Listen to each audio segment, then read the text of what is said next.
Okay,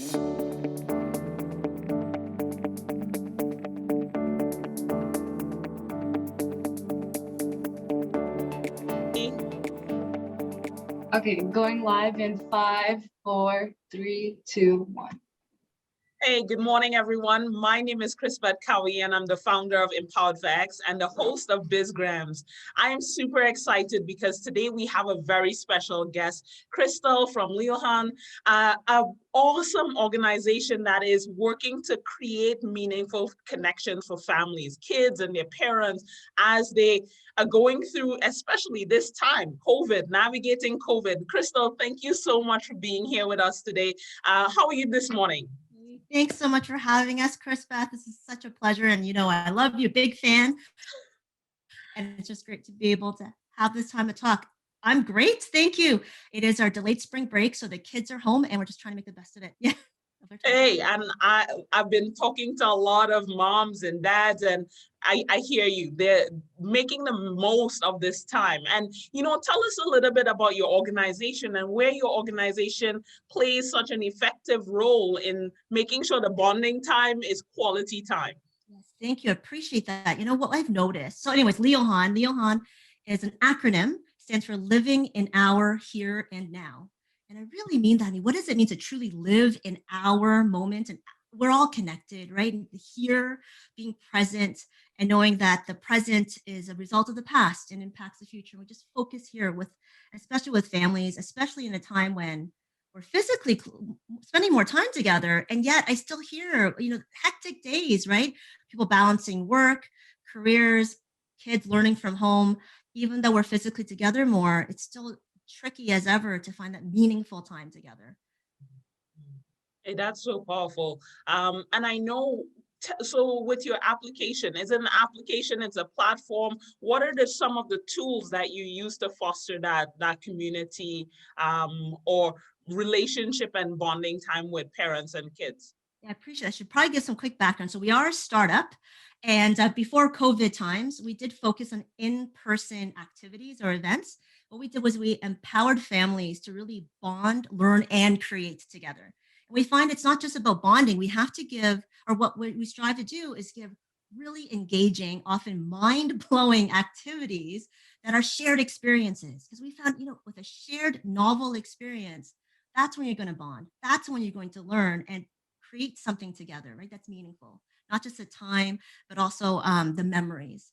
So we had these awesome in-person events before the pandemic started. It was always in my mind to create a digital platform, as I have a technical background. And so right now we're at the still building prototype phase. So it's not quite ready yet, but we do have content online, just fun little videos to get you interested in, hey, here's something strange and different to do together.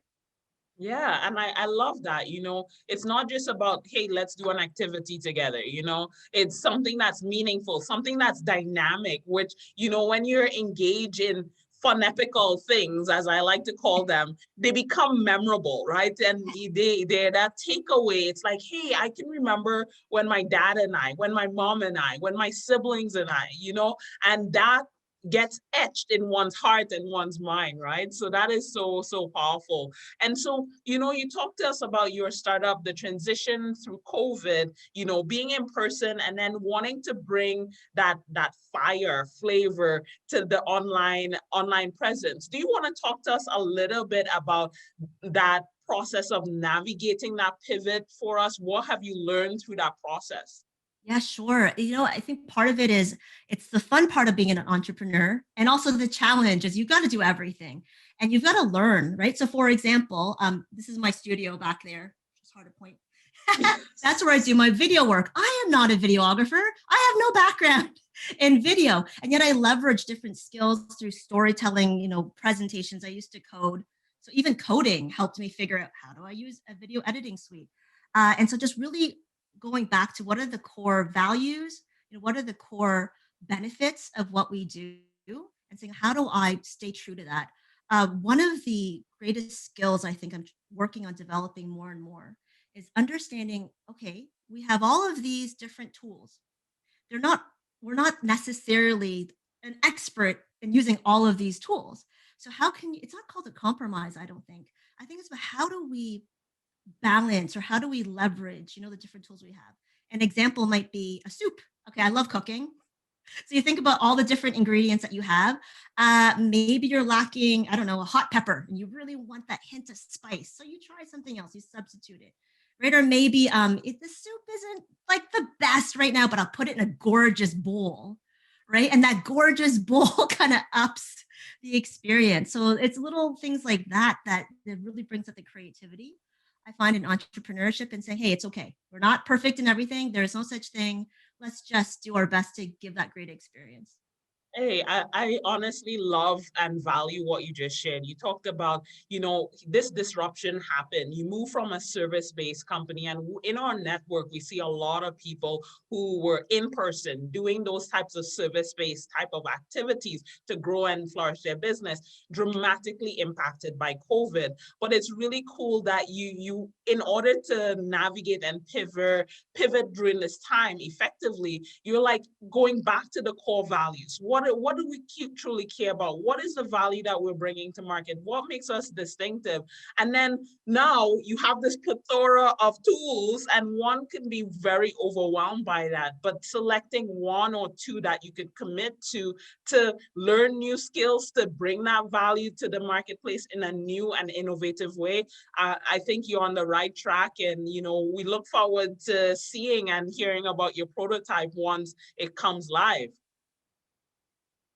Yes, Yeah. I think, one of the things, and having known you from the network of Edge and iCube and seeing the work that you've done in that space as well, how valuable is it to have a community and the learning and the training in your entrepreneurial journey? If you want to just talk to that a little, that would be awesome.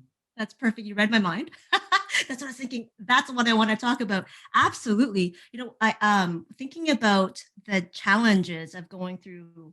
Yeah, it's true, right? The world has never actually experienced this because we've never been in this modern time where we have the ability to connect with each other from around the world. So it is different, right? Every experience has that nuance difference. And absolutely, from the very beginning, if it weren't for the community of people around me, this is not me doing this all by myself. And I'm really recognizing now, and thank goodness, I'm really leaning into the notion of what it means to be a startup entrepreneur. And it's my job, at least my current job, I see it as be very clear on my vision and find amazing people that also really believe in the vision. I'm so grateful that there are so many people there to support me. If it weren't for the incubator programs, there's no way I would have access or the network to find people to help me out. So right now it's incredible. We just celebrated or acknowledged 3 years since I left my full-time job to work on the startup. Thank you. And it's because my family is able to support us as we go through this very low revenue phase. And it's because of the incubator programs that we have help. So it's not just me doing it, right? It's definitely the people who support us, not just from doing a work, also people like yourselves, who are coaches, who are mentors, to advise us, to other friends in the incubator programs, and say, hey, what's I loved is from the very beginning, I don't know if there was ever a time I felt that people were really down on what was happening. Of course, with great empathy, I recognize, I'm a place of privilege. It's been relatively easy for me to see others around me say, hey, let's just say, what's the next step? What can we do more, right, to help others? How can we help each other help others? And it was always that mindset of, what do we do next? Instead of being stuck in the moment of being, concerned, right? And of course, there's so much to be concerned about. Yeah. Yeah, and I mean, it ties back to your acronym of living in the here and now, and coming to that place. I think in the here and now, acknowledging that it may be a difficult season, it may be a trying time, but also acknowledging that there are people around that could potentially be experiencing the same thing, those that may not, and be able to help lift us up.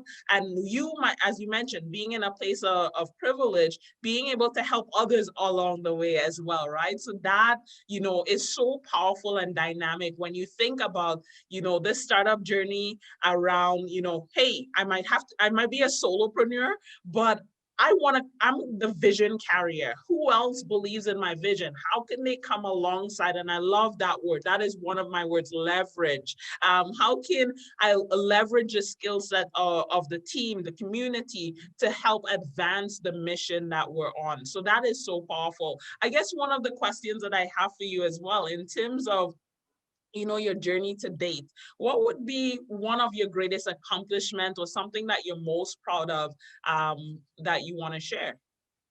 It's interesting because about a year ago, perhaps, maybe a little bit less, I finally was able to say out loud that I'm proud of myself for something that I did. And that's just, part of my own history of baggage. Right? It's very, very challenging for me to say I'm proud of something. And even today, I'm not sure if that word is something that I use often. So maybe I would prefer to say, what are some of the lessons that I've learned that really helped me? What's been the biggest game changer? And for me, it's a very long journey, and the culmination of it is most recently, I feel like I'm starting to be able to embody the mindset of gratitude and abundance almost always, which is, wow, it took me a long time. About 15 months ago or so, I started hearing people talking about the mindset of abundance and thinking, what is that? I'm very, very curious, because you hear about influential people that themselves admit they hit rock bottom. And it was when they adopted that mindset of abundance that things started changing. And so before the mindset of gratitude and abundance, for me, it was also learning to embrace failure, right? So it's been a very, very long journey. So if I can say, what am I proud of or what am I thankful for? It really is that combination of gratitude and abundance.